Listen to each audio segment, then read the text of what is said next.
Hi, I was in the audience earlier. You threw my jacket down. I just wanted to pick it up. Jacket? What jacket? I had a jacket with a crest on it. You came into the audience. You threw it away. Agrabah. Are you sure it was me? Well, it was either you or one of your brothers. Well, two of them have left already. Dmitri wants magic of racket? Get him, yeah. It doesn't even belong to me. It belongs to the Friars Club. Sorry.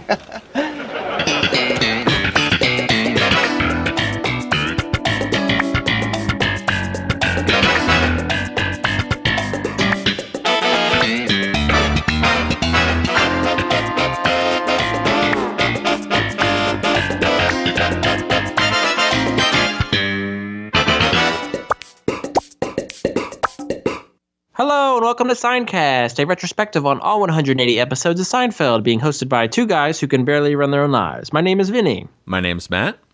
Agrabah. Agrabah. How are you? I've been staking out JFK, all the newsstands there. I'm waiting for Emma Watson to show up.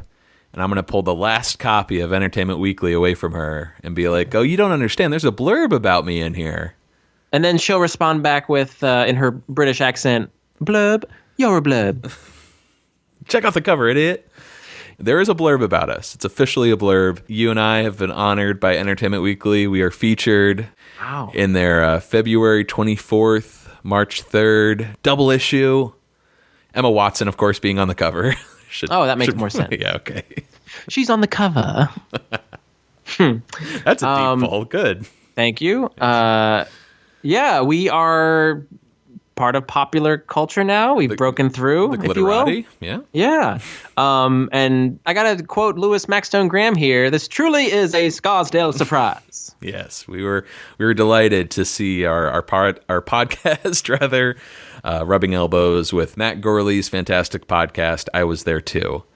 Believe it or not, there's plenty to say about a show about nothing. The hosts, too charming. Can you believe that? Mm-hmm. Die-hard fans of the hit sitcom tackle each of the series' 180 episodes, one by one at length. Recommended episode, The Subway. Oh, The Subway. Do you remember what we talked about on The Subway? I don't remember what we talked about last week. So Same here. That's the fun little peek behind podcasting is we say a lot of things on the show, and just, as soon as I stop recording, I forgot everything. So... Yep. People will quote stuff, reference stuff in person, and I'm like, did we say that? Uh-oh. It's funny you mentioned that because there's a podcast that's no longer available anymore. They don't make it. But Professor Blastoff and one of our favorite comedians, Kyle Dunnigan, was one of the comedians on this podcast. And he did this bit about old Seinfeld, and it was basically an older version of Jerry Seinfeld. We actually met him at one of his comedy shows, and what are we going to say to Kyle Dunnigan? We remarked about his old Seinfeld bit, and we're like, we love that bit on the show. And he looks up at us and goes, what? What bit? And we were so deflated. And now I know exactly how he feels, because I couldn't tell you one thing that we said in the Subway other than, welcome to Seincast. We're discussing the Subway. So, yes. I remember I was very excited to find out that the guy who plays the undercover cop, the blind violinist, he was in Pee-wee's Big Adventure. I was like, oh, that's that guy. Okay. So check out the latest issue of Entertainment Weekly. Should be on newsstands for the next 2 weeks. It's a double issue with Emma Watson on the cover. And thanks again to Christina Everett and Entertainment Weekly for featuring us. I want to move on to some sad news here, unfortunately. Warren Frost, the actor who played Susan's father, Henry Ross, on the show, has passed away at age 91. His son, Mark, released a statement recently. We're saddened today to announce the passing of our dear old dad, Warren Frost. From the Normandy shores on D-Day to his 50-year career on stage and screen, he remained the same humble guy from Vermont who taught us that a life devoted to telling the right kind of truths can make a real difference in the lives of others. We're grateful to have shared him with the world for as long as we did. Mark Frost, actually a co-creator of Twin Peaks, which his father, Warren, was on as Doc Hayward. I would argue probably better known on Twin Peaks than Seinfeld. Well, not to this guy.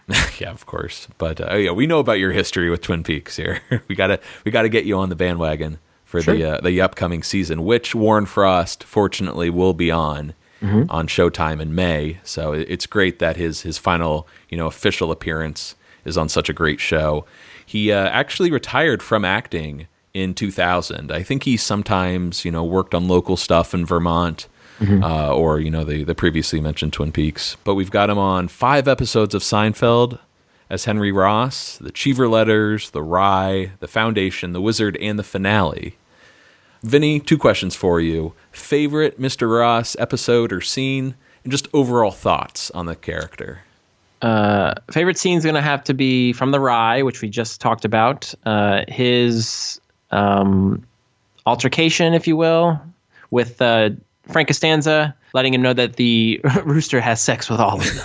Right. The chicken, the hen, the rooster. I think those people are sick. And then around that scene, too, when George is like, anyone seen Firestorm? And he's like, Firestorm, that's a hell of a movie. And it's like, don't spoil it. And he's like, it doesn't have anything to do with the plot. Yeah, he actually rises to Costanzian levels of anger and rage. Oh, God. If only Susan and George worked out, it would have been great to have Henry and Frank go at it, like at the wedding or something. I thought he was an excellent addition to the cast. It's amazing we only had 5 episodes with him, but he feels so ingrained in our psyches here.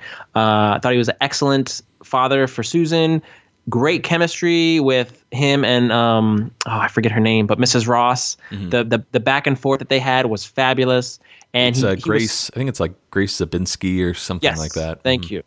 But he was so good at playing a well-to-do curmudgeon living in New York. And gonna miss him. Yeah. Same questions for you. Oh, well, yeah, I really enjoyed Henry Ross. I love the Ross dynamic, just that, I don't know, upper class Manhattan family that, everything looks okay on the outside and their living situation, but there is some real rotten underbelly to that family, especially because my favorite Henry Ross scene comes from the Cheever Letters, which we'll play a clip of here as we wrap up talking about Warren Frost.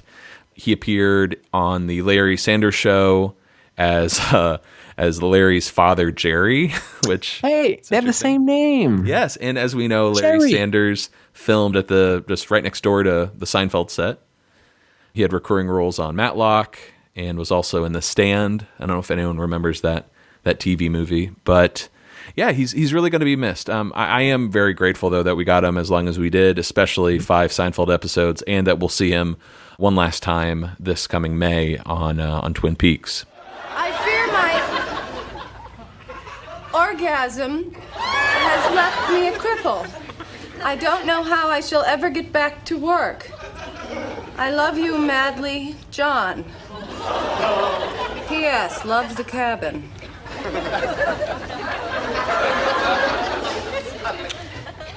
Well, we really should be heading out. It's a time. The fox! My letters! Give me that! Who told you to open it? Who's John? Who's John? I knew it! John Cheever dead! You and John Cheever? Yes! Yes, he was the most wonderful person I've ever known. And I loved him deeply. In a way you could never understand.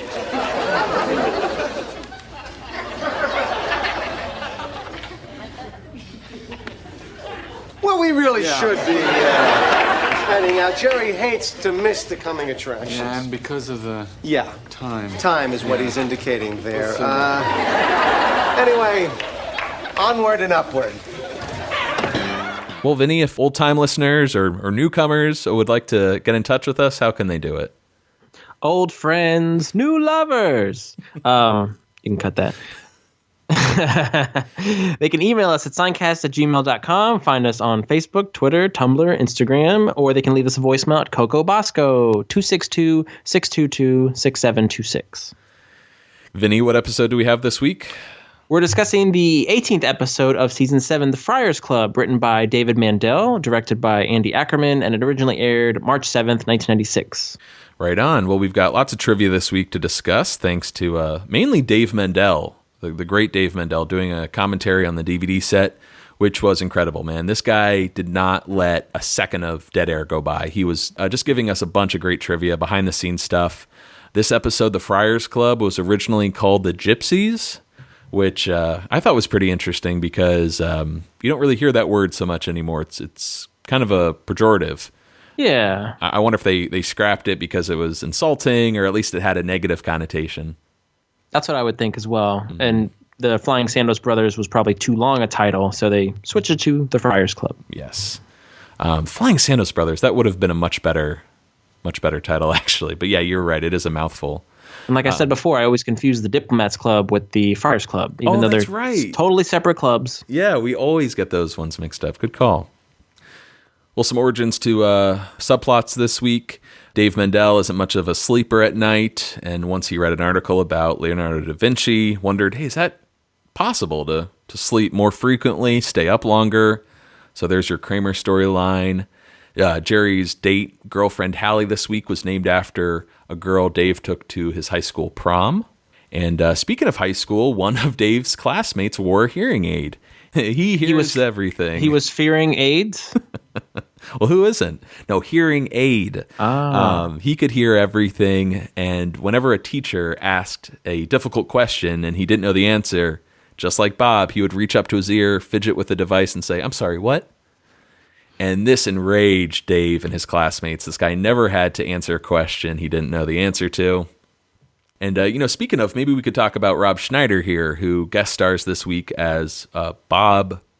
Is it Grossbard or Grossberg? Grossberg, not to be confused with John Grossbard, Kramer's old roommate.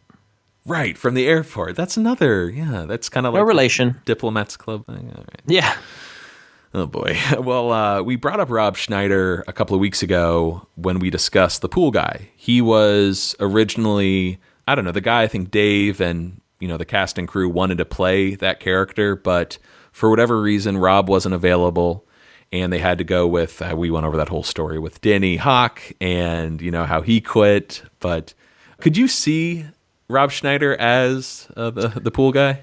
Well, more modern Rob Schneider, who's able to really morph his appearance and chameleon into these other roles, yes. But this is like the clean-cut, sideburns, suave-looking Rob Schneider from yore. Mm-hmm. So at this point, no, I wouldn't be able to see it. Well, what do you think? He always does some kind of weird accent. I feel like in his Adam Sandler movies. He does, yep. So, if they really had to go with that, Hispanic pool guy, I guess that's what they're going for. I think he could have pulled it off, but I think he could have really played it just the way he is in this episode, just, really clinging on to Jerry, wanting to be friends. He's really good at getting under your skin, I think. Mm-hmm. And this is a character getting under Jerry's skin who I like. So he did a good job. Yeah, for sure. Any notable credits? I'm sure most of our listeners know Rob Schneider, but... Oh, he was in the 90s, cast of the SNL fame, Dana Carvey, Mike Myers, all those guys, and he was excellent on there. He was the making copies guy. But, Copy editing. Yeah, hey, look at that. But I think Deuce Bigalow, Male Gigolo, as well as European Gigolo, 50 First Dates, my favorite role as the guy who gets bitten by sharks. And then... One of our favorite roles, I think, Home Alone 2, Lost in New York, he plays Cedric, the bellhop. Of course. At the Plaza. I'll probably list that amongst my favorite Rob Schneider roles. I noticed, I'm sure a lot of our listeners have too, he's always in the something, the animal, the hot chick, the carrot, the stapler, Mm-hmm. But yeah, he's great this week. Glad he got to join the ranks. I would argue one of the bigger names on Seinfeld. Yep, he's a household. In terms of guest stars. Let's see. Let's talk about the Flying Sandos brothers, Vinny. In real life, the Flying Sandos brothers are known as the Flying Karamazov brothers. They're an actual, juggling comedy troupe. None of them are brothers, though, however. Aww. The group formed in 1973 when, I might mispronounce these names, Paul McGidd and Howard Patterson met at the University of California at Santa Cruz. The original members of Paul McGidd and Howard Patterson actually appear in this episode. So Paul plays Fezzik. He's the guy that takes the jacket. Mm-hmm. And Howard Patterson plays Remy. Remy Rifkin. Does he wear a beret in this episode? He's the one that has the great line, jacket? What jacket? It's a good one. That will prove to be the most memorable episode quote of this episode. Yes, we really like that one. Then you've also got Sam Williams and Michael Preston as the other two brothers, but we'll get to their names later. I forget them at the moment. The brother Sam Williams actually passed away recently, which is sad. Just passed away in November. And from the original troupe, the only member who's still in it is Paul Magid. Once again, he's the guy that takes the jacket. I think there's 7 or 8 other people who make up the troupe now. And I think you can still see them, right? They tour. And yeah, I went to their website, www.fkbflyingkaramazovbrothers.com, and the tagline reads, "If you see one group of multifaceted new vaudevillians at the apex of their ambidextrous and alliterative ability, see the Flying Karamazov Brothers. They're not your father's wild-haired, juggling, flame-throwing, kilt and tutu-wearing performers." They are actually going to be in Silver Spring, Maryland, performing on April 1st. Oh, my God. I was all, revved up to go, but learning now that there's only one original member, or at least one member that appeared on Seinfeld, I've kind of soured myself on seeing them. You soured yourself? Oh, God. Oh, God. Well, Vinny, if you get a chance to go, or if you have second thoughts, please let me know, and Sure. you have to get a photo with this guy. On kind of a sad note, there is a lawsuit pending between Paul Magid and the investor of the Flying Karamazov Brothers. I read this on Wikipedia. Apparently, the investor, pays Paul to produce and be a part of this troupe in New York, and Paul, I guess, left to perform elsewhere, and he had an understudy take over, and apparently things didn't go well. And the investor is a little bitter that he took the money and didn't, do his job. So there's a lawsuit pending. We might not be able to see the Flying Karamazov Brothers for much longer. That's a shame. But let's move over to the Friars Club, a New York institution located at 57 East 55th Street between Park and Madison, in a building known as the Monastery. The club was founded in 1904, comprised, mostly of comedians and celebrities. Also known for its roasts. I think that's a really, popular event that goes on there. Boom, it's a roast. It was an all-male club until, 1988. Man. Vinny, do you know that the first female brother into the club was Liza Minnelli? No. No, Liza Minnelli was the first female brother inducted into the Friars Club. Brother Minnelli will be taking the vow of silence. There are some house rules. You have to wear a traditional suit-type jacket after 4 p.m. in the dining room. In addition to the dining room and bar, there's a health club, a card room, a barber shop, and not billiard. It's not billiard. Yeah, billiards. It's place to be. The place to be. There is a place to be there. They were raided by the feds. No, oh my goodness! This whole episode is clouded in controversy. Yeah, there's articles on the Daily News, but this is from the New York Post. Just last week, February 16th, 2017, the head of the Friars Club says he has no idea why the iconic comedy hangout was raided by the feds this week. At this point, they're stealing jackets from other people is why. At this point, we don't know what the allegations are. We will certainly keep the membership apprised. Just know that the club has done nothing wrong. I mean, the feds raid people all the time when they haven't done anything wrong. So define rarely. Frequently.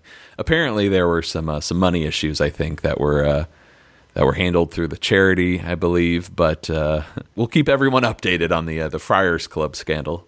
This case is closed pending further investigation. All right. I think that's enough for this week. Vinny, are you ready to get started? Please. The other thing I love is when you're in the middle of a dream and your alarm goes off, you incorporate the sound of the alarm into the dream so you can keep sleeping. And you'll make any adjustment in the dream to do it. I was with Marie Antoinette in a dream last night, and she was on the guillotine. The blade came down. Her head fell into the basket. It rolled over, and she started singing Neil Diamond's Solitary Man. And I thought, that is not my alarm going off. This is actually happening. I gotta be honest with you, Matt. This stand-up doesn't really land with me, and I feel really bad saying that.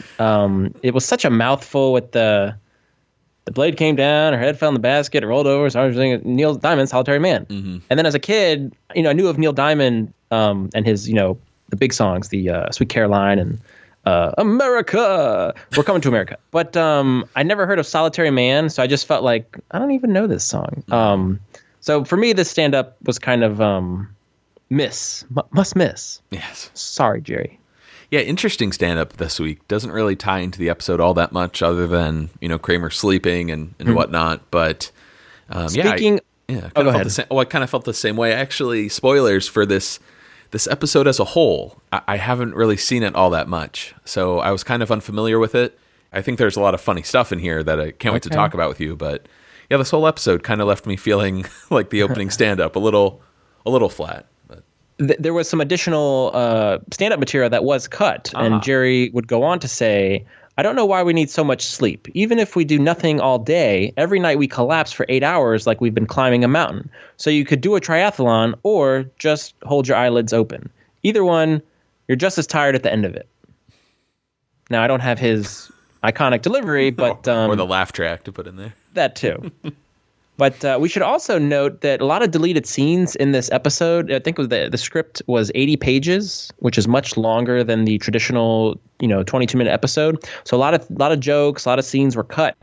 One scene, however, probably would have been the opening scene to this episode, cold open maybe, or the one to follow this stand-up. But it was a deleted scene with George and Susan at George's apartment, and Susan was a little bit upset because she had just learned that the wedding had been delayed until June.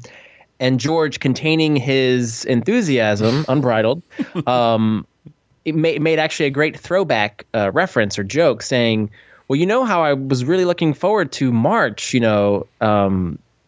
I forget what he said now. First day of spring. First day of spring, thank you.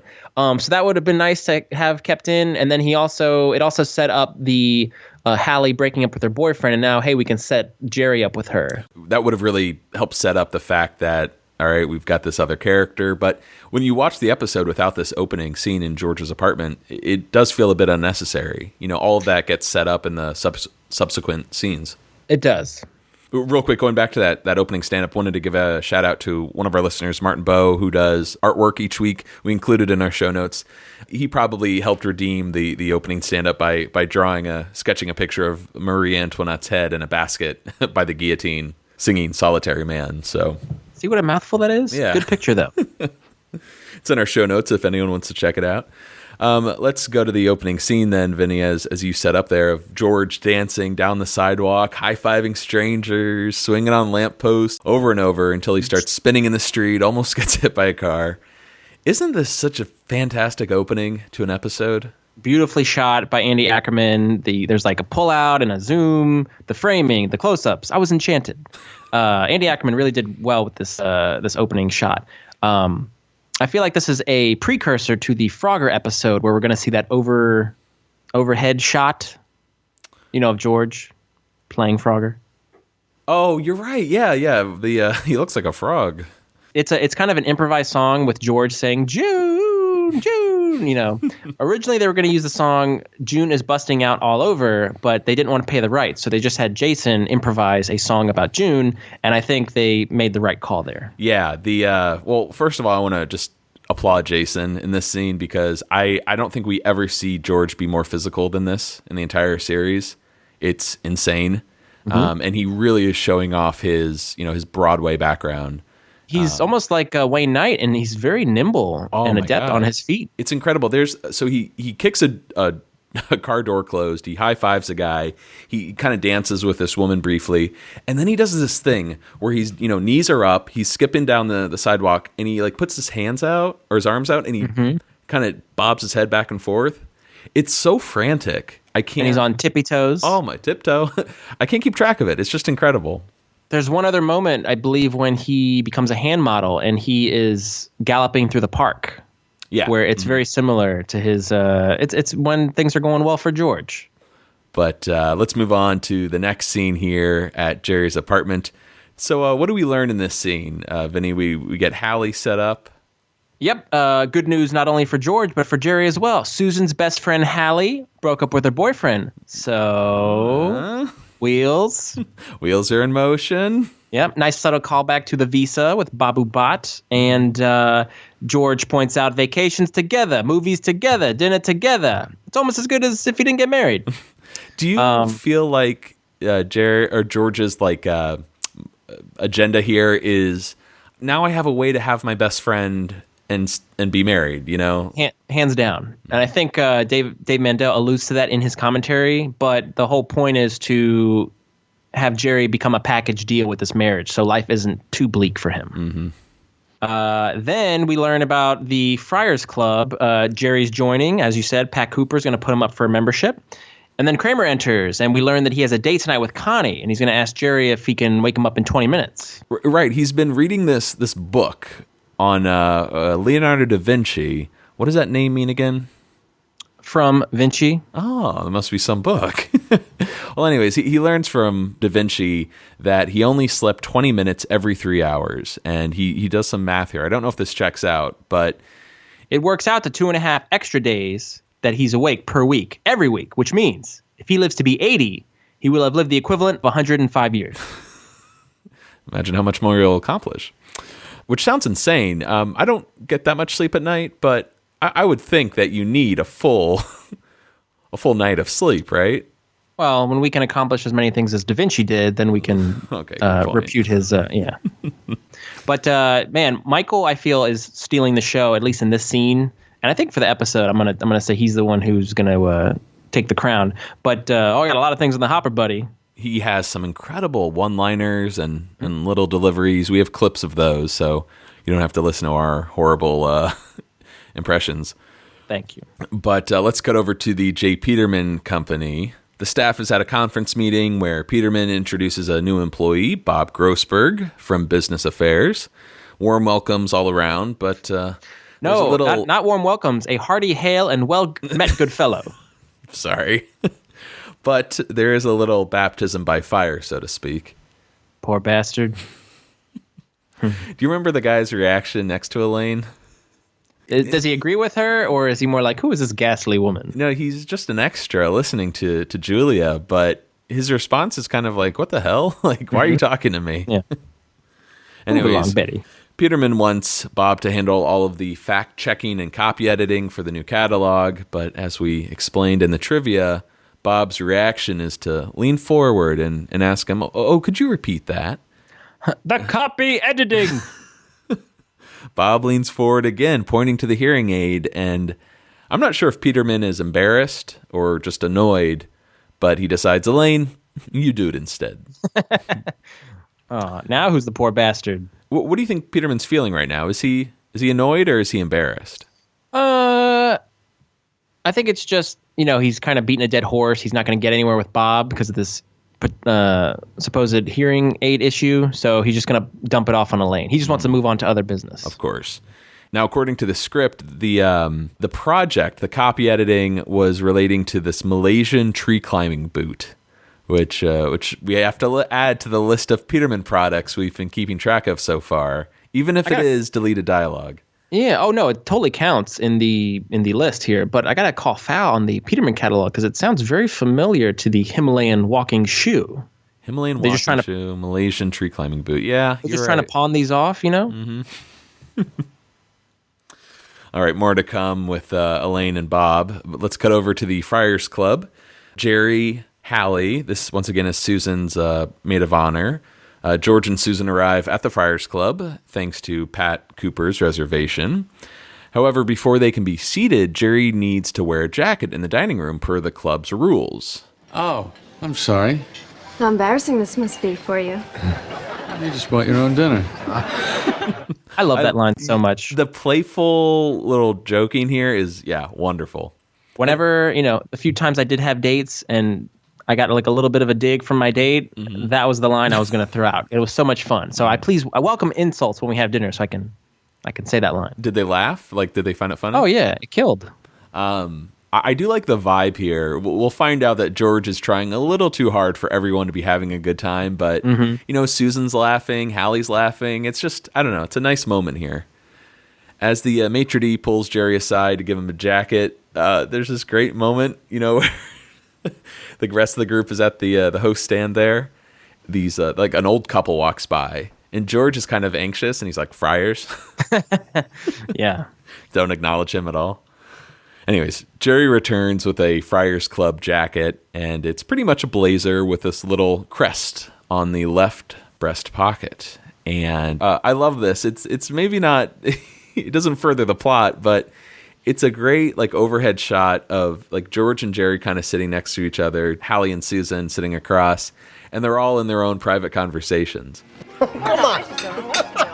I'm telling you, I can coach for the NFL. It's not that hard. That might be the stupidest thing you've ever said. get I mean, outta come on. The stupidest thing you ever said is when you said Steve Kroft from 60 Minutes is the same guy from Seals Croft. You watch the old videos. I'm telling you, look at them. Oh, come on. This is great. This is what I think George envisioned as this Gatsby mentality of his, with just engaging conversation, albeit over coaching in the NFL, and then the wives are getting along well. But it's just this great. This is a dream that George has, which is kind of sweet. Yeah, it's great. His unhappiness with Susan is balanced out by getting to hang out with his best friend. I remember we kind of talked about this early in our friendship, and then we got sick of each other. But we're like, hey, when we get married, we should move to the same town, maybe even the same street. We'll be neighbors. That was the dream. Now, a little bit of trivia here that I noticed. If you watch this scene when it goes from the host stand to the dinner, it kind of fades in. Mm-hmm. If you look at Jerry and Hallie, they are waiting for the scene to start. Huh. So like in, I don't know, like the first like second or half second as it fades in, you can just see Jerry sitting there, Hallie sitting there. When the scene starts, they turn on the smiles and the conversation. It's very odd. I know that look. I don't recall seeing the scene, but I have to go back and look for that next time I watch it. Probably the funniest thing to come out of this is a deleted scene where we meet Pat Cooper earlier in the episode. He would approach the table during dinner, and Jerry tries to introduce him to everyone, and he's like, I don't want to know everyone's name. And we have a clip here to play, but what's great is there's a little blooper at the end, a little dig. Yep. So here's the clip. Gets a laugh, too. Hey, Jerry, how are you, my friend? How do you like the club? Not bad, huh? Hiya, Pat. These are my friends George and Susan. Oh, you're not going to name me everybody, are you? I don't understand this country. Everybody wants an introduction. It amazes me. What are we going to do, go into business together? Am I going to know your name? What is this nonsense? Pat is my sponsor. And do me a favor, don't make a fool out of me. All right, Pat. I actually thought I was a great kick returner. Well, sure, because it's a selfish endeavor. You would normally excel at that. That's true. Do you want to go shopping for bridesmaids dresses tomorrow? Sure. Now, is that guy a comic? Used to be. That's pretty good, huh? I love that. He's like, playfully knocking one of the greats that he recommended Pat Cooper for this role, who is a legendary comedian of the 50s, 60s, and beyond. But it's like a nice, gentle ribbing among comedians, which I really like. So we're back at Jerry's apartment, and Jerry arrives home to find Kramer passed out on his couch. What time is it? 10:30? See, I got the whole night ahead of me. Boy, that's a nice jacket, huh? Oh, I don't believe this. I forgot to give it back. It belongs to the Friars Club. Yeah, I like that crest. All right. Breakfast? Oh, yeah, most important meal of the day. So this Da Vinci sleep is working out? Oh, I'm percolating, Jerry. I'm telling you, I have never felt so fertile. I'm mossy, Jerry. My brain is mossy. Listen to this idea. A restaurant that serves only peanut butter and jelly. What do you call it? PB&J's. What do you think? I think you need more sleep. Da. So how'd your date work out with the mysterious Connie? I am telling you, this woman is strange. She never wants to leave the apartment. It's almost like she doesn't want to be seen with me. Now you're being ridiculous. Yeah. No milk? Oh, I'll be back. He's got this old-timey charm. He's not really speaking with a lot of energy. It's more of like... It's like the smooth, not sultry, but... Yeah, like, it's like the woman doesn't want to be seen with me. Oh, now you're being ridiculous. Yeah. No milk? Oh, I'll be back. Right. It's like a subdued Kramer, but it's very good. Scenes His like brain this is mossy. Yeah, this scene is the one I look forward to the most in this, just based on Michael's performance alone.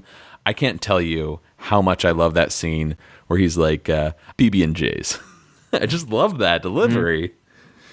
Man. And yeah, we get another idea from the entrepreneur, H.E. Pennypacker. So yeah, this is one of the best scenes of the episode. And, getting back to Connie real quick, we kind of get the feeling like, all right, something's going on with this girl. Is it just because Kramer's weird, she doesn't want to be seen with him, or is it something else? That would be our first inkling, right? From what we know of the K-Man. So let's cut over to Elaine's office. She is burning the midnight oil thanks to Bob. Jerry is sleeping back at his place when Kramer kind of slinks into the bedroom at 4 a.m. and he pokes him awake. And he's like, I'm bored. Want to hang out, rent a movie? And Jerry is very irritated, kicks him out so he can get back to sleep. Now, this scene kind of reminded me of a later scene. Same kind of situation. Do you know what I'm talking about? Are you talking about patio furniture being on sale? No, I was thinking of an episode in it's season 9 with the rickshaw. I forget the name of the episode. He's like, "Hey, buddy." He's like, "Kramer, get out of here." And then Newman, he's like, "Kramer, I found the rickshaw." And Jerry's like, "I want everyone out." Oh, and it's good night, Jerry. Good night, Newman. Yeah. I'm with you. Okay. Yeah. Now, this is a deleted scene I wish we could have gotten our hands on. Kramer is up at 4 a.m. and he's like, I don't know what to do.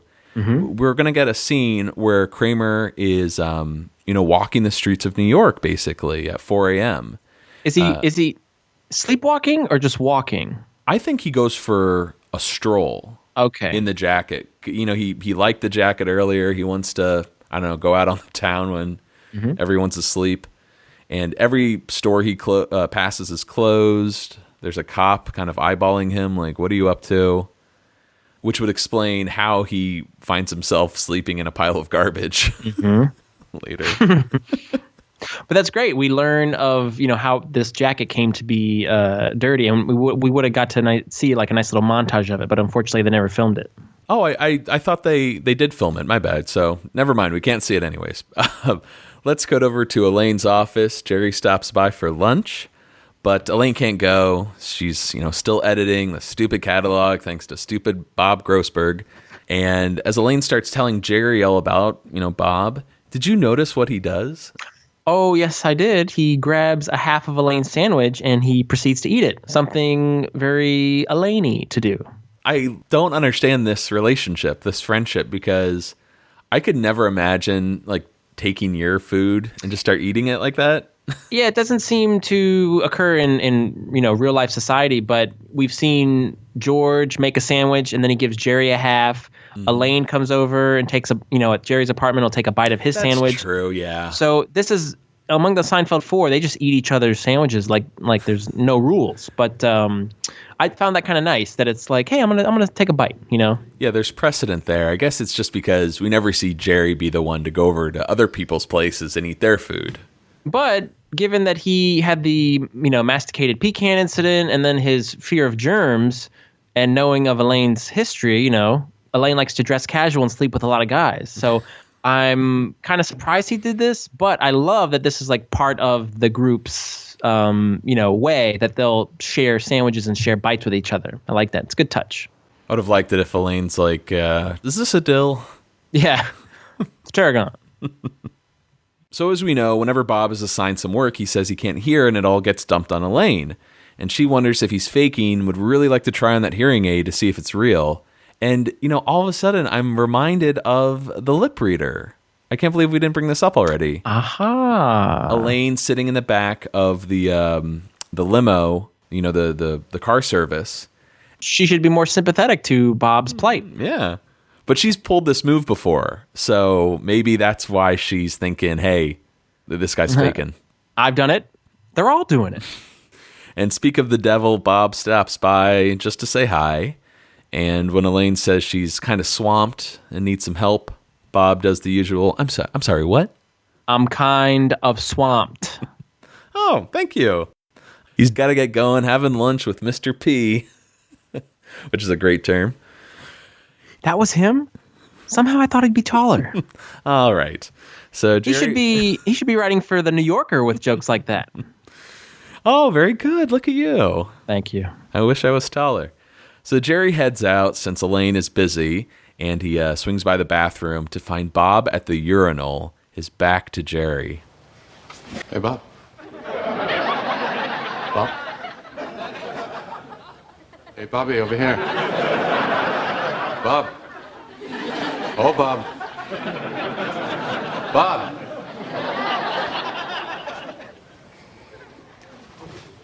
Hey. Elaine, I was just in the bathroom. Okay, Jerry, please, I'm really busy here. No, I was just in the bathroom with that Bob guy. So what? No, I kind of tried to test his hearing. Get out!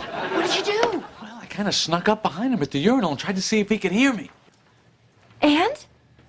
Well, he flinched, sort of. What do you mean, sort of? What did he do? Well, he kind of moved his head, you know. It might have been on the zip-up, I don't know. So you don't know anything? Actually, no. All right, good job. Right. Right.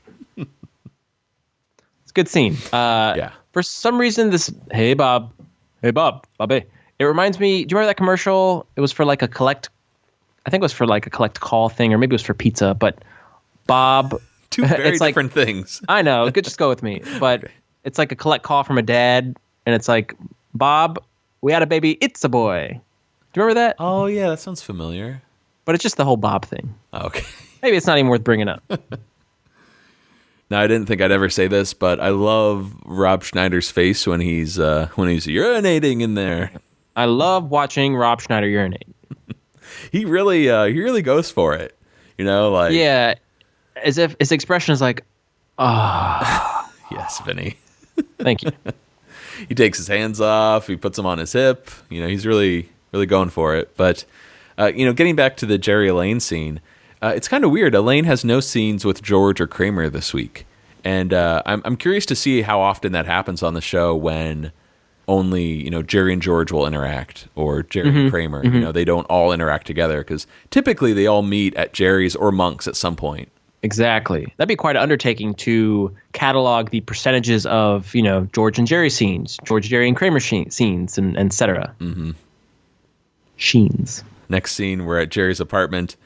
And Jerry is reading at the table when George arrives, slowly poking his head through the door. Last night? Huh? Was that something, or was that something? That was something. She's great, isn't she? Fantastic woman. I told you. I'm nuts about her. You think she could be in it? Could she be in it? She could be in it. We might have an it. It written all over her. She's got everything, right? She's intelligent, she's smart, she's got a great sense of humor. Well, I don't know. I didn't really talk to her. Well, she's smart. You take my word for it. Whatever. But we could be like the Gatsbys. Didn't they always have, a bunch of people around and they were all best friends? That doesn't sound right. No. So, tonight she's got tickets for that show she's been working on, the Flying Sandoz Brothers. Flying Sandoz. Beautiful. Great. 7:30, all right? Walk me down to the Friars. Sure. So, Jerry, there's an empty apartment in my building. If you and Hallie want, we could try to hold it, maybe. It's not here. What? The jacket is not here. It's got to be here somewhere. Thanks for that 4 a.m. wake-up call last night. Where the hell is that jacket? Oh, the one with the crest. Yeah. Oh, well, that's at the cleaners. The cleaners. How did it get there? Well, I borrowed it last night and it got a little dirty. Great. Somehow I dozed off and woke up in a pile of garbage. Somehow? You've had an hour and 20 minutes sleep in 3 days. Well, so look, the cleaner said you could pick it up tonight at 6. All right. Just hope I can get it to the Friars Club before the show. Won't be a problem to work out. Hey. Hey! Watch out, boy. You like that? I love that. Watch out, boy. Any memorable moments from this scene, Vinny? I have highlighted. Well, I don't know. I didn't really talk to her. Well, she's smart. You can take my word for it. Whatever. So this it girl that he's nuts about her. I didn't really talk to her because he's talking about football. Of course. And we've brought it up earlier. This is one of the biggest takeaways, I think, just from this relationship, this arc between Jerry and George. Hey, we could be like the Gatsbys, Did they always have a bunch of people around? They were best friends. Doesn't sound right.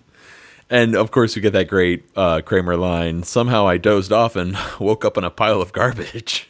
It's just so good. I wish we had that image. It's great. So a lot of setup for the rest of the episode. They got a big date, for the Flying Sandos brothers. And Jerry's going to get the jacket, return it to the Friars Club, and then meet them for the show. Let's cut over to the Peterman catalog. Bob is working in the conference room with his back to the door, and Elaine pops in to get his help with something, but he doesn't respond. And she kind of gives him the stink eye and decides to test his hearing. And how does she do that? By telling the guy how much he turns her on and how damn sexy he is. And as she's doing this, as she's, coming on to Bob, Peterman walks by. Elaine doesn't notice and overhears this bawdy talk. Nice Peterman head turn, like the reveal of him discovering that Elaine is potentially having this affair with Bob. And when she has that line, I'm starting to unbutton my shirt, he kind of goes, ooh, and just walks away like, this is getting too hot. He likes the scintillating conversation, it seems, Mr. Peterman. Oh, yeah. But, of course, nothing is getting through to Bob. He's a wall. He's not reacting to this at all. So the investigation comes to a close. And we cut over to the Flying Sandos Brothers show on Broadway. And you got George, Susan, and Hallie in the box seat when Jerry arrives late. His jacket wasn't ready on time, so he's going to return it to the Friars Club after the show. And, man, Vinny, how about these seats? I mean, I feel like Lincoln. Well, let's hope this evening turns out a little better. When we saw Fish in the Dark a few years ago, you surprised me with tickets, and the only thing that made the show better was we got to sit in the box seats at the theater. And I forget where we were sitting exactly, but one of us leaned over the other and said, I feel like Lincoln.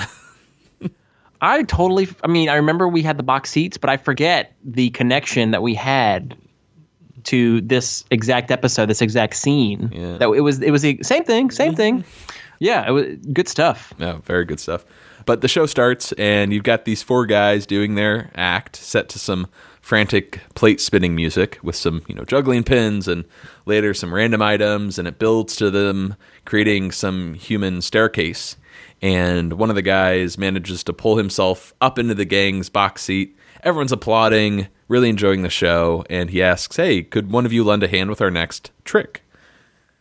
I don't think so. And the brother asks for Jerry to take off his jacket, and he kind of gets egged on by the whole theater. Even George is like, come on, give him the jacket. All right. Very youthful enthusiasm there. And when he hands his jacket over, the brother says the magic word, Agrabah, and he makes it disappear, which winds up just throwing it into the audience. Now, that gets a huge reaction from the audience. Mm-hmm. It's a great trick, and I don't get it. Is it just me? Well, I think is that funny? That's just it. The humor is that it's so stupid. It's like a prank on him. So they paid $100 to see him throw a jacket over a balcony? We've had a few Seinfeld scenes set in theaters or auditoriums and whatnot, and they kind of fake it. They just build the box seat or the stage, like, Rochelle or Swan Lake. This time we get like a real location, and this was actually filmed at LA's historic Orpheum Theater, which is pretty cool, to go have the budget to go to like a legit location. I don't know how they would have figured this out without a real theater. But you get some nice, really, wide shots, so you really get that feeling that it is a legitimate theater. Wide shots of the audience, as well as you see from far away George and Jerry, in the balcony. Mm-hmm. It's kind of funny to see these characters at such a distance. You know what I mean? Mm-hmm. Because it's a weird thought. We never see these characters so far away. They're always front and center on the show. They're little people. Yeah. There was one shot of the audience, full of extras, but as it's, panning across them, if you look in the background, like all the seats are empty. Oh, really? Yeah, so they just kind of fudged, a few rows. Oh, you had a keen eye this episode. Oh, yeah, I don't have... Catching stuff. Don't have a life, really, so... Anyways, next scene, we're at Kramer's apartment, and I kind of combine these two scenes here. You got Kramer and his girlfriend sitting on the couch, and she's rubbing his chest. Are you sure you don't want to go to the movies? No, Cosmo, I like just being here with you. Oh, it's a bold adventure, huh? Ooh, well, this is risky business, huh? I'm all a Twitter. It is. It's, again, another scene. 3 for 3 for Kramer here. I love this. Risky business. Yeah, risky business is the fun one. Yeah, I'm all Twitter. Now, here's something interesting. Connie is played by Lisa Arch. Mm-hmm. She was in Legally Blonde, Evan Almighty. And I didn't have time to go and check this, but she plays Cassie in the Black Swan episode of Curb Your Enthusiasm. Oh. Now, I'm trying to rack my brain for who the character of Cassie is, and I cannot figure out who she is. And I did some Google image searches. I couldn't find her. And she doesn't look familiar. So I'm thinking she might have been in some golf club scene, perhaps, because that episode takes place predominantly at the golf club. What did you say her name was again? Lisa Arch. She has another name too, but now she's Lisa Blumel, I think. Kushel, I think. Kushel, yeah. Mm-hmm. But I saw on IMDb it's now Lisa Arch. Okay, so got it. Do you want me to? No. That's totally fine. I don't remember her from the Black Swan episode. That was a good one though. But I gotta say, she has this great New York, New Jersey, Marissa Tomei thing going on. I knew it was coming. It's coming, yeah. She might be one of the best Kramer girlfriends, despite wanting to kill him. Yeah, and cheating on her boyfriend.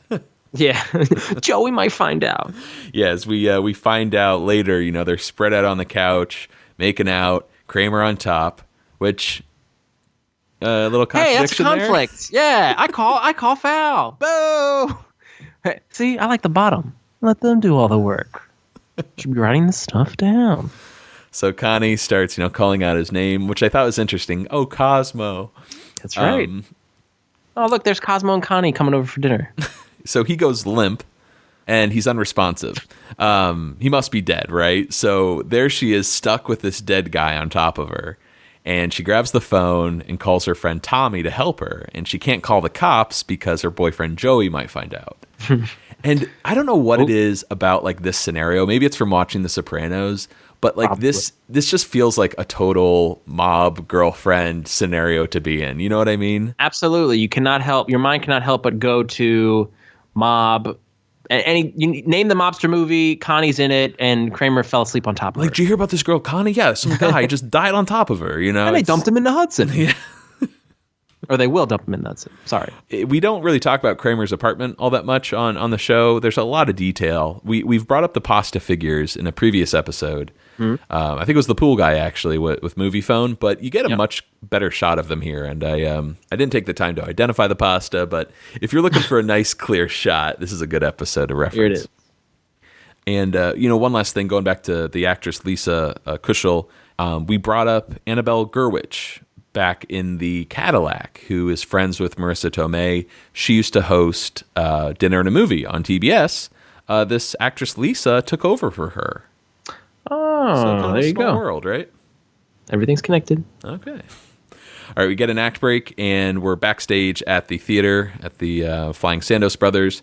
Jerry knocks on the dressing room door to get his jacket back, and a brother answers who doesn't know what he's talking about. He checks with the others. Yeah. And the brother apologizes, shuts the door, and Jerry's pretty upset. He gets into a little tiff here with Hallie when she says it'll turn up, I'm sure. I bet it won't. So he had the enthusiasm of a little boy in the balcony, and now he's got the tantrums of a little boy as well. Yes. And George, though, is still at 11.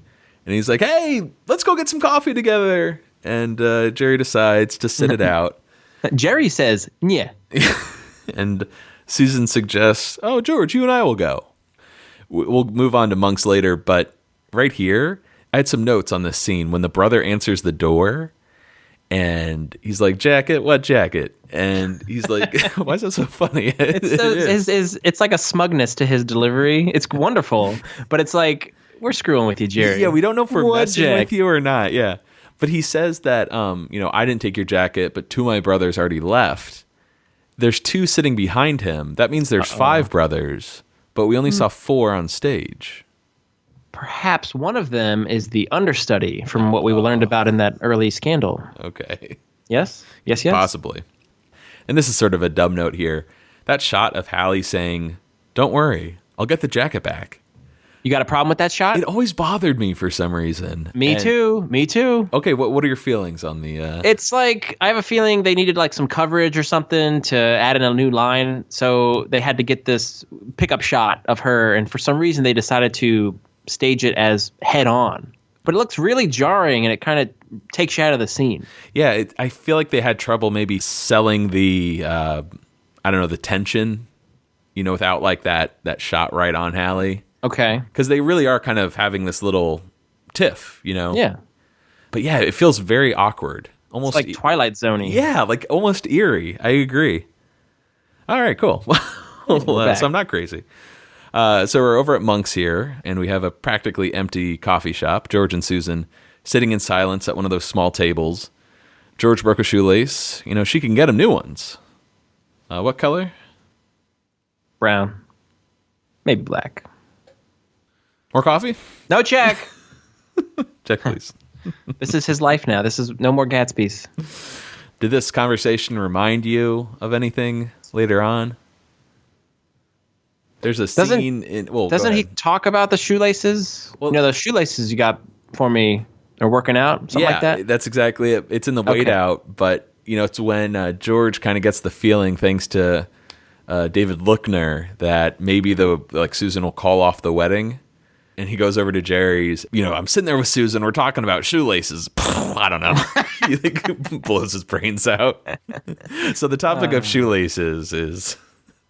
I think it's shoelace plus Susan equals gunshot. Yes. Oh, boy. And we also got a little cameo in that scene. The waitress. Peggy Lane, the stand-in for Julia. Yes. All right. Moving on to Jerry's apartment here. Yeah. As Jerry arrives home, he unlocks the door, and you see these two sketchy guys carrying a body in a burlap bag out of Kramer's apartment. And, of course, he doesn't think anything of it. That nut is always up to something. Hey, is one of those guys Tommy? Yes. Got it, right? Definitely. One of them is Tommy. So we cut over to the Hudson River, and these two gangsters, dressed all in black, grab the body out of the trunk and just hurl it into the water and drive off.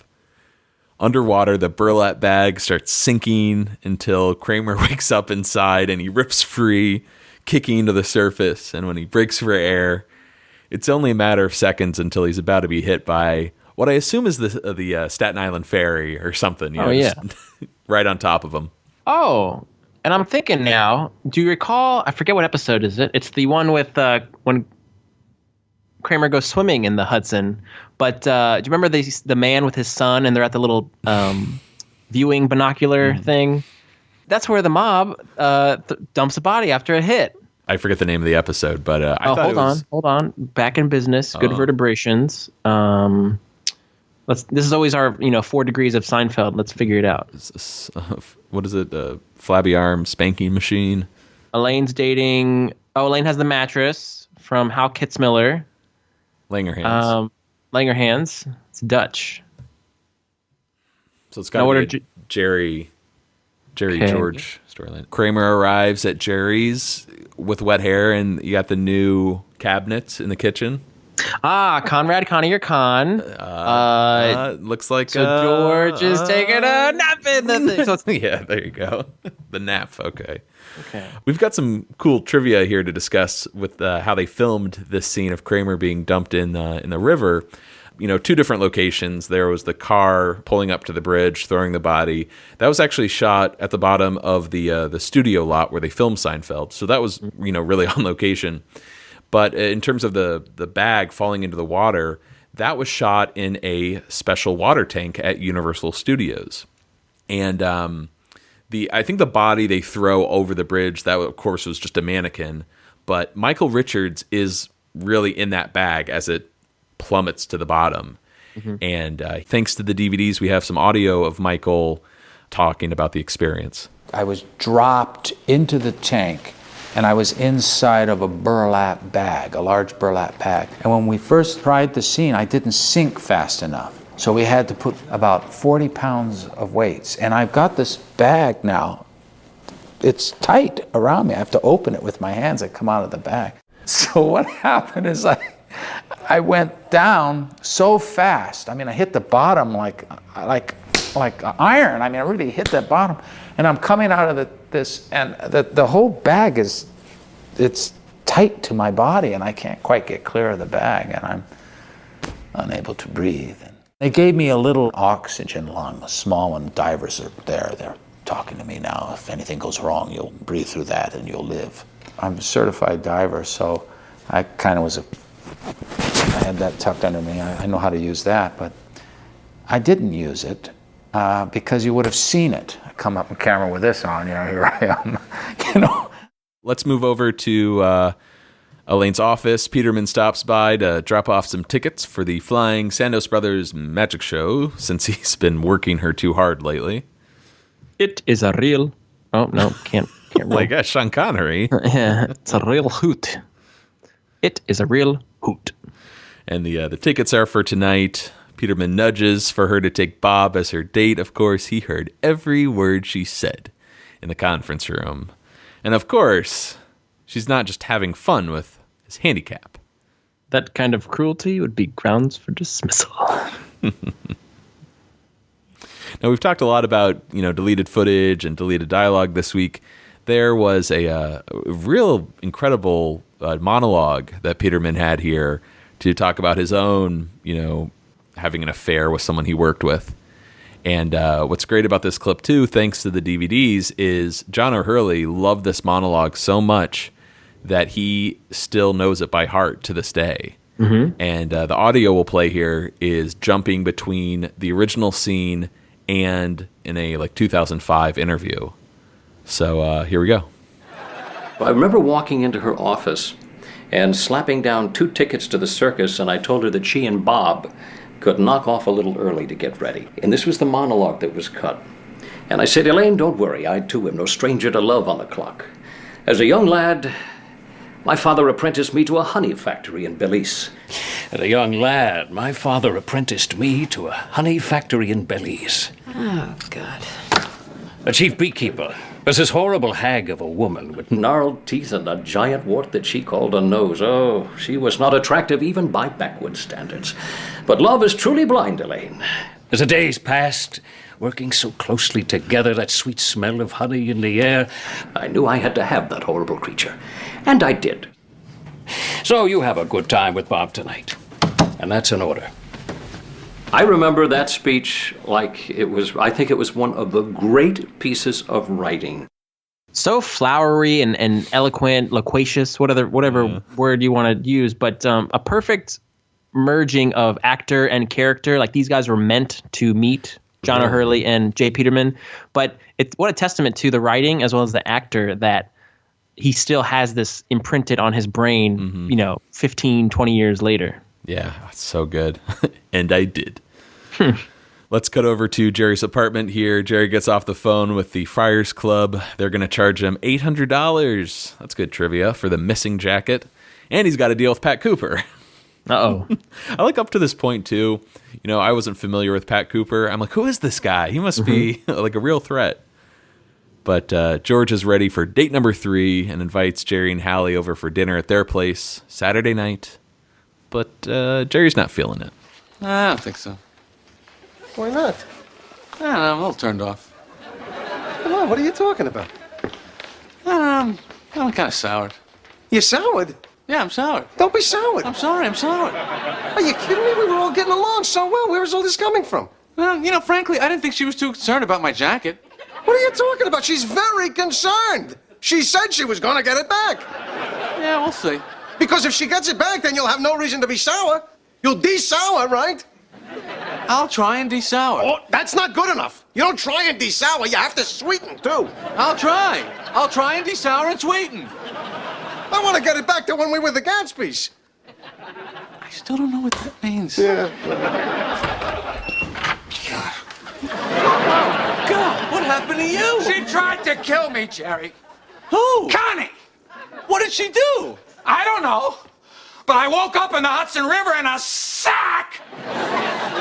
I think she drugged me, but she's a murderer, and I'm calling the cops. Why would she try and kill you? Well, isn't it obvious? She doesn't want anybody else to have me. Yeah, I gotta say, I'm with Jerry here. Once you sour, it's kind of hard to desour and even sweeten. Do you think Jerry has a case here? I mean, to be desoured, or I'm sorry, to be soured. She showed a little bit of concern about his jacket, but it was more like her placating a little boy throwing that tantrum. We didn't really talk about this earlier, but she works for that company, right? Mm-hmm. Mm-hmm. Okay, so I don't know. But yeah, I mean, we're always Team Jerry here, so I'll say that yes, Jerry does have a case. And we haven't really talked about Hallie yet. Should we talk about that actress? When I was watching this, I forgot to actually write it because I was concerned about all the extra stuff. Oh, I think her name's Samantha Smith. Does that sound right? Here we go. Yes, Samantha Smith. Thank you. Sorry to cut you off. No, please. Saved you there. She plays Hallie. This is actually her first acting credit. Notable role she's appeared in. She was in Transformers, Jerry Maguire, and then she had a recurring role on Supernatural. Ah, interesting. Okay. Yeah, it's funny. She looks so familiar in this episode. Maybe she just has one of those faces. I'm surprised she wasn't in anything more popular. She's on Mount Rushmore. Okay. Just have one of those faces. And we get some great stuff in this clip that we just played of Kramer, coming in as the script says, he looks like a drowned cat, which is a great description. In a sack! And so Connie makes the assumption he's dead, and then Kramer makes the assumption, which is fair, that she tried to have him killed. Like this was a hit. Yeah. It's all just hit. Misunderstandings. Mm-hmm. If they had cell phones, there wouldn't be this misunderstanding. That's right. Well, it would have been in the river. It might have, he would have had to put it in a thing of rice, right? Yeah. Yeah, that drains it. All right, let's cut over to the Friars Club. Jerry and George wait by the host stand, noticing a few famous people. Hey, Uncle Milty. David Steinberg. The comedian or the manager? The manager. Oh. Now, I just learned this. I had no idea who Uncle Milty was. Don't keep us in suspense. Okay, it's going to be Milton Berle. I'm surprised. I should have picked up on that. Do you know who David Steinberg is? No. We've talked about him a few times on the show. He's actually, a real well-known comedian, but he directed 2 episodes of Seinfeld, The Truth and The Tape. Ah, okay. He directed several Curb episodes, 50 Mad About Yous, and I think he has a podcast of sorts. He did a TV special called Inside Comedy, where he just interviews legends. He's a legend himself, I guess. But, okay. I guess I'm not familiar with the manager, David Steinberg, but I guess that was kind of like an inside joke. Yeah. Still funny nonetheless. Yes. Now, Jerry sees Pat Cooper approaching, who does not look happy. Jerry, what the hell went wrong? What's the matter with you? What are you, a kleptomaniac or what? I forgot to take it off. You forgot to take it off? Oh, you go into a department store, you put a suit on, and you walk right out. What are you, some sort of an idiot? I'm sorry. Where's the jacket? Well, one of the gypsies took it. Oh, the gypsies took it. Of course, New York has a lot of gypsies. You go on every block, there's a gypsy. Well, it's true, I saw it. Excuse me. Are you an entertainer? Are you in show business? No, I... Then what am I talking to you for? Jerry, bring the jacket back tomorrow. All right. Excuse me, are you an entertainer? No, Then what am I talking to you for? That is very memorable. Yes, I like Pat a lot. He's great. He was in Analyze This and Analyze That. He played a mobster. Analyze This, Analyze That. Those are good movies. But like we said earlier, stand-up comedian, came to prominence in the 50s and 60s. He performed on the Jackie Gleason show, but he's opened with Frank Sinatra and all those guys. So he's a big deal. Yeah, he kind of feels like the same class of Don Rickles. You know what I mean? Yeah. Just these legends who are still with us, fortunately. But Dave Mendel commented that he knew Pat Cooper from Howard Stern. Okay. I don't know what time Pat Cooper was on the show or when he would sit in, but when I hear things like that, it makes me regret never listening to Howard Stern because I know just what a great radio host he is, and I don't have Sirius, and I just wish, I know this defeats the purpose of Sirius, I just wish his episodes were released as a podcast, or that would be cool, because his interviews are just the best. Are his past episodes available? I'm sure there's an archive of sorts, but should do that. Yeah.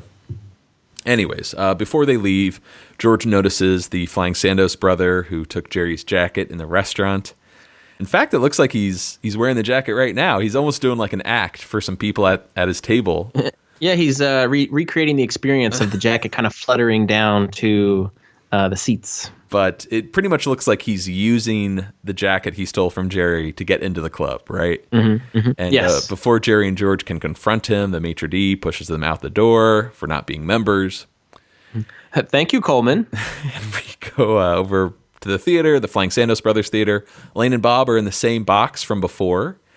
And Bob is being pretty creepy here. He's feeling confident in this little, private box there to make a move. And he goes right for Elaine's chest. Yeah, apparently Bob's move is the motorboat. But it doesn't seem to work all that well. That's what he's doing. It's an interesting move. I've never thought of just going straight for the chest. No. He starts nuzzling Elaine, and she shoves him away, telling them to stop. Get off of me! And then he just goes in and makes the same move again. Mm-hmm. And there's some really good physical comedy here as Elaine shoves him back, and he, goes flying across the chairs, and eventually just walks out of the box there looking like an idiot. And then backstage, Jerry and George are looking for the brother, they missed at the Friars Club. And as they turn a corner, they run right into him and accuse him of holding the very jacket he was trying to return. And the brother denies it. A fight breaks out. Jerry and George, getting the jacket back. And the guy runs off shouting for his other brothers. Azaba Dinde! What are the names? Azaba, Azaba, Azaba, and Dinde, Dinday. I thought that was just gibberish. So and then Fezzik. Fezzik, which always reminds me of Princess Bride, Andre the Giant, and the final brother is named Remy. Oh, we already talked Remy. about that. Mm-hmm. Yeah, but that's good. Fezzik, Remy, Azaba, and Dinde. Yeah. All right. Well, the whole time, Hallie has been watching from the dressing room, and as Jerry examines the jacket that he took from Fezzik, he realizes it's the wrong one. This crest has a moose on it. For some reason, I love the way he says moose in that delivery. Moose on it. At which point, Hallie presents the real one. It was sent away to be dry cleaned as a favor to Jerry. Oh, she got the jacket back. And then George is back to 11. Hey, let's all get together and grab some coffee. But Hallie, a little turned off, a little soured herself, just says, I'll see you at the wedding, and walks off. Oh, speaking of which, in deleted dialogue or from the script, we learned that Hallie was to be the maid of honor at George and Susan's wedding. Yeah, I think we talked about that at the top. Maybe not. God. So, Okay. Well. sorry. But it's good to remind people here, like, if the wedding actually happened, it would have been Jerry on one side, Hallie on the other. Awkward. Yes.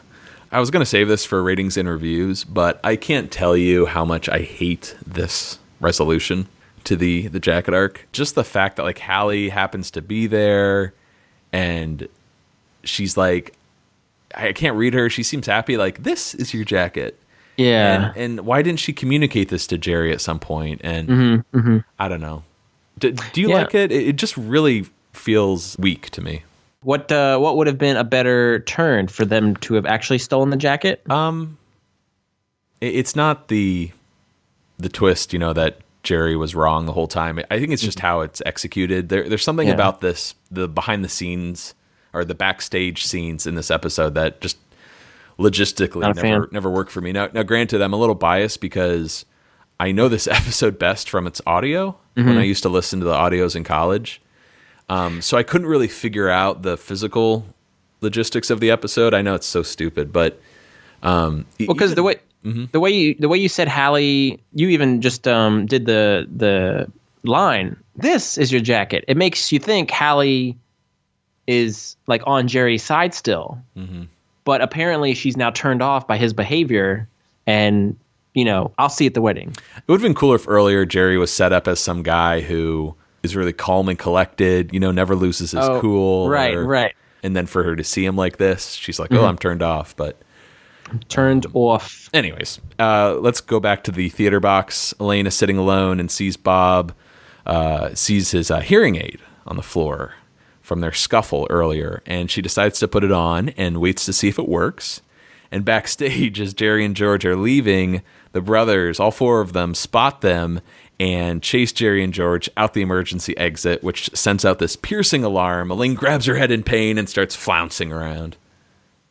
Fantastic bit of physical comedy by Julia here, which she seldom gets to show off. Yeah, she had a great line in an interview. She's like, it's always great in comedy to have something to disappear behind. Yeah. In this case, it's the railing there of the seat, and she compared it to kind of like a Jack in the Box. You know, that idea of like something being hidden, coming back up again. It's kind of cool. But the Elaine storyline didn't end here originally, and there's I think a deleted scene of this. Elaine, Elaine was back at work. Peterman and Bob swing by, right? Peterman is inquiring about Elaine's work assignment, and she is acting just like Bob now, because now she can't hear. What was that? I'm sorry. That's right. And Peterman says, look, Elaine, if you didn't finish the assignment, just say so. This charade is a little unbecoming. And then he pops his head back in and says, Bob's pretty broken up about you two. I think I'm going to send him to Italy for a month to work on the Medici handkerchief. There's another product placement. I was going to send you, but nobody likes a tease. Which is really good. I'm surprised they didn't keep that in there. Maybe it was just cut for time. I think so, yeah.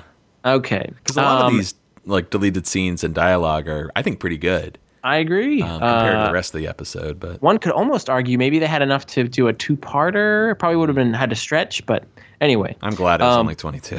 Yeah. So after Elaine learns of this, that she just missed out on a second trip to Italy, the first being with the maestro, she says, son of a bitch. And you'll see Bob pop his head back in the doorway saying, I heard that. New batteries. Oh, nice. So Bob really does have a hearing issue. It's the batteries are the only thing preventing him from hearing. Interesting. Yeah. I like that. Poor Elaine. What could have been. Yes. But what is, and what always shall be, a great credit sequence here. We are at Connie's apartment. Kramer arrives at the door with two cops, and, well, here we go.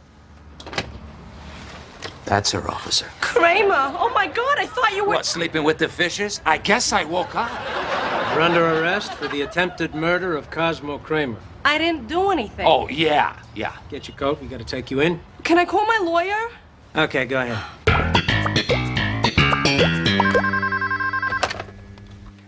You gotta meet me at the police station. They're arresting me for attempted murder. Attempted murder? Of whom? This guy Kramer. Oh, Cosmo Kramer? Yeah, that's right. I don't want nothing to do with it. Oh, so that's why they cut the scene with Rob Schneider, to make room for this scene. Because this is a much better little cameo by Jackie Childs and a much better way to end the episode. I love Jackie Childs, man. Like, anytime he shows up, it just makes an episode better. Even if it is just, for a few lines. Mm-hmm. And it pays off great because he's already been burned. Well, no pun intended. Kramer was burns. burned. Yeah, coffee burns and O. Henry Candy Bar. So he's already lost two huge cases thanks to Kramer. Just give him some balm. Mm-hmm. But fortunately, we will see Jackie just one more time before the finale. So I'm looking forward to that. Okay. But ready to move on to ratings and reviews? Yeah. So, what do you think? So, Matt, are you feeling sweet about this episode or sour? I'm bitter. No, I'm somewhere between sweet and sour, more towards sour. Teriyaki. I don't hate this episode by any means, but it is one of my least favorite of season 7 for sure. I worry about really losing people if we haven't already with my rambling, but there's something about the logistics of the jacket arc that really, I don't know why, it just really rubs me the wrong way. Does it have a messy feeling to it? I mean, not or sloppy. It just doesn't. I don't buy it. I don't buy that the guy would throw Jerry's jacket into the audience, not expect him to get upset, not communicate at least, hey, we sent it to the cleaners for you, free of charge. Right. There's a misunderstanding. And that's all Seinfeld is, right? Misunderstandings, poor communication. But in this, Jerry did like everything he could, literally working with dating a woman who works for the company, she could find out immediately what happened to it. And instead, like, I think too much stuff is left up in the air for Jerry to kind of like figure out on his own. That's why things go the way they do. And I just don't buy that for some reason. Not to mention the smugness of Fezzik and Remy. Jacket? What jacket? That is the takeaway line of the week. But yeah, that really rubs me the wrong way. But I do love the George relationship with Susan, of course, at Monk's, and George's desperation to get the Gatsby's together, just everyone hanging out, having a good time. My life's not depressing. Everything's okay. That I really get a kick out of. What about you, though? For me, the highlight of the week was Michael Kramer with his idea to model his sleep habits after Leonardo da Vinci, and just those lines. My brain is mossy. I'm fertile. I'm really percolating. That on top of this great mob little parody type deal with Connie and him, being thrown in the Hudson River. I kind of agree with you on what you said about the jacket storyline. David Mandel was saying in the commentary that both Larry and Jerry had this obsession with jackets and crests, and they were just fascinated by this. So I kind of like that worked its way into the show. But yeah, the backstage stuff is a little weird. And Elaine, her storyline was good, but it still felt like it was the least serviced storyline this week. So yeah. I like that we got a lot of Peterman and Bob, but not as much Elaine. Like, she didn't have that much to do, even though she had a really highlight of a scene with the physical bit with the earpiece. Yeah, I do love those Kramer lines, PB&Js. That's a good one. And especially when he's so upset, when he comes home after, waking up in the river. Like, I woke up in the Hudson River in a sack. That's a great one. And he runs into the door when he leaves. Gah! But hopefully we're not too harsh on it, because I know we'll hear from some listeners that rank this among their favorites. That's okay. But safe to say, won't enter our top 20, Vinny, correct? Nah. All right.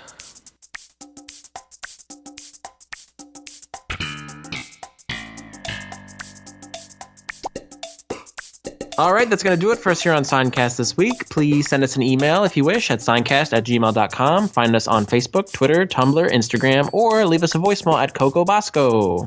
Vinny, what are we doing next week? Two guys sitting, laughing, drinking champagne coolies. We're discussing the 19th episode of Season 7, The Wigmaster. But for now, I'm Matt. I'm Vinny. Signing off.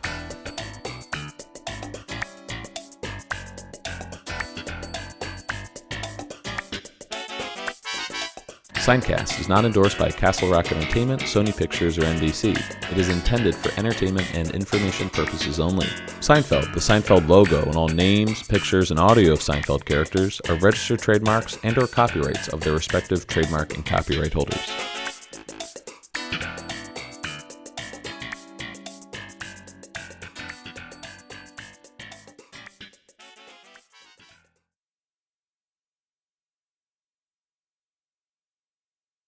Poor bastard.